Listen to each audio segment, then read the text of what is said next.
A paz do Senhor, meus irmãos. Mais um vídeo pelo canal Evangelho do Reino. O meu nome é Anderson e hoje nós vamos continuar a série de estudos a respeito das sombras e das realidades. O link dos outros vídeos vai estar na descrição para vocês. Nos outros vídeos nós falamos a respeito do véu de Moisés, a respeito também da Arca da Aliança, da madeira acácia, do ouro, do propiciatório, os querubins que estavam em cima do propiciatório, tudo isso nós vimos lá. Então, se você não conferiu, confere lá, ok? Hoje, irmãos, nós vamos concluir o assunto sobre a Arca da Aliança.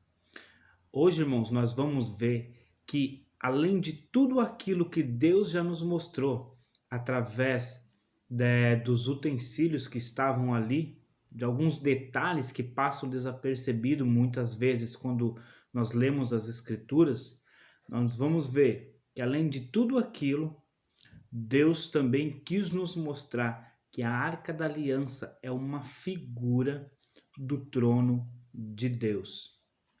Irmãos, em Romanos, no capítulo 8, eu vou ler para vocês rapidamente, para vocês verem que todo o tabernáculo que Deus designou para que Moisés fizesse, todos os detalhes, eles apontavam para um tabernáculo celestial, compreende? Então tudo no tabernáculo lá do deserto tinha um significado celestial, apontava para algo celestial, compreende? Então eu vou ler para vocês em Romanos no capítulo 8, para que vocês tenham mais clareza do que nós vamos falar aqui. Vou ler rapidinho para vocês. Diz assim: a coisa mais importante de tudo o que estamos dizendo tem a ver com o sacerdote que nós temos. Ele é o sumo sacerdote que está sentado no céu, do lado direito do trono de Deus, o Todo-Poderoso. Ele faz o seu serviço no lugar santíssimo, no verdadeiro tabernáculo que foi armado pelo Senhor e não por seres humanos. Então, irmãos, o tabernáculo, o verdadeiro tabernáculo, foi feito pelo Senhor, não o tabernáculo de Moisés, mas o tabernáculo de Moisés era uma figura do tabernáculo celestial. Então, nós observando a leitura aqui, irmãos, nós percebemos que no lugar santíssimo o trono de Deus estava lá. Assim como lá no tabernáculo do deserto, a Arca da Aliança estava no lugar santíssimo, no tabernáculo celestial, segundo o autor de Hebreus, diz que o trono de Deus estava no lugar santíssimo. Então nós já percebemos por aí que a Arca da Aliança, ela tem conexão com o trono de Deus. E eu vou ler para vocês agora em Apocalipse, no capítulo 11 e no versículo 19. No Apocalipse, capítulo 11, no versículo 19, descreve um momento em que o céu se abre. E também o santuário de Deus, ele é aberto, ele é exposto. E nós podemos ver o que está lá dentro. E eu vou ler para vocês. Nesse momento se abriu o santuário de Deus nos céus, e ali foi observada a Arca da Aliança. Você está vendo aqui, irmãos? Assim como o autor de Hebreus descreve que no lugar santíssimo o trono de Deus estava lá, em Apocalipse, no capítulo 11, confirma que quando o santuário de Deus se abre, o que estava lá dentro era a Arca da Aliança. Por que Deus coloca a Arca da Aliança ali e não destacou o trono de Deus? Porque Deus queria nos mostrar que a Arca da Aliança era uma figura do trono de Deus. Entende, irmãos? E agora, irmãos, nós vamos conectar o trecho de Êxodo 25, que fala da arca, de alguns detalhes da arca. Nós vamos conectar com Ezequiel no capítulo 1. Em Ezequiel, no capítulo 1, irmãos, Ezequiel estava à beira do rio Quebar, quando o céu se abre e ele tem uma grande visão. Muitos autores que traduzem a Bíblia colocam como subtítulo no capítulo 1 ali a visão dos querubins. Mas ao meu ponto de vista, eles deveriam destacar a visão do trono de Deus. Porque quando você lê o capítulo por inteiro, você percebe que a visão em um todo é o trono de Deus. Que os querubins, eles serviam como base do trono de Deus.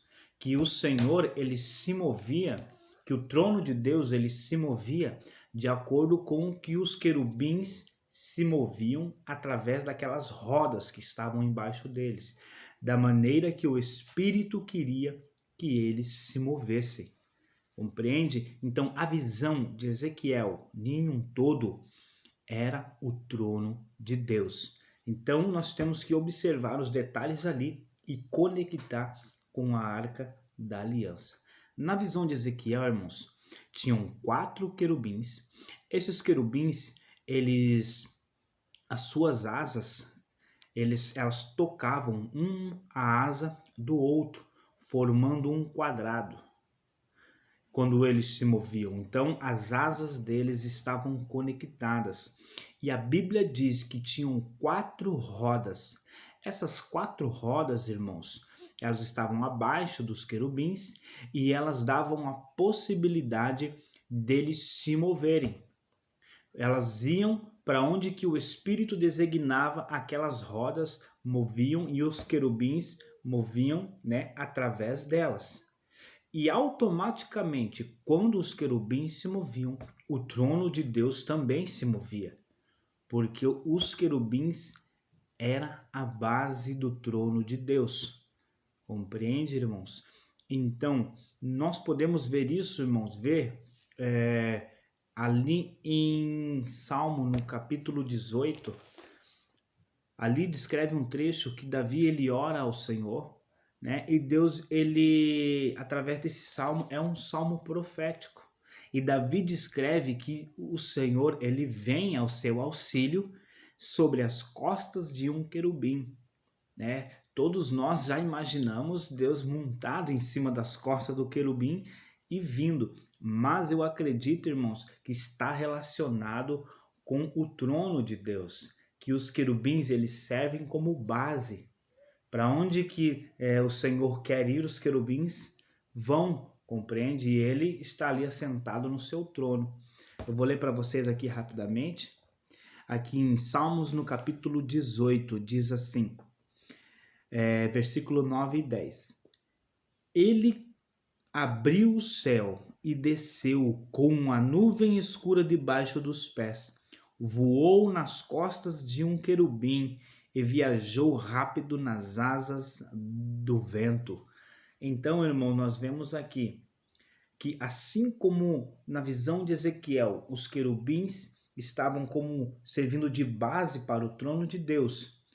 E o texto diz de Ezequiel que as rodas se moviam de acordo com o que o Espírito, ele queria, compreende? Então, aqui, irmão, nós vemos no Salmo 18 que Deus, ele diz que abriu-se o céu e o Senhor veio voando sobre as costas de um querubim nas asas do vento. O vento na Bíblia, irmãos, ele sempre aponta para a vontade do Espírito. Para onde quer que o Espírito sopre, essa é a vontade de Deus para onde quer que vá. Então está relacionado com a visão de Ezequiel, que diz que as rodas se moviam e os querubins também se moviam de acordo com o que o Espírito queria que eles se movessem. Compreenderam, irmãos? Então, em Êxodo, no capítulo 25, agora nós vamos conectar com Ezequiel no capítulo 1. Em Ezequiel, no capítulo 1, tinham 4 rodas que estavam abaixo dos querubins e o trono de Deus acima dos querubins. Então, para onde essas rodas moviam, ali iria os querubins e o trono de Deus. Compreende? E a Arca da Aliança, irmãos, nós vemos uma conexão perfeita com isso.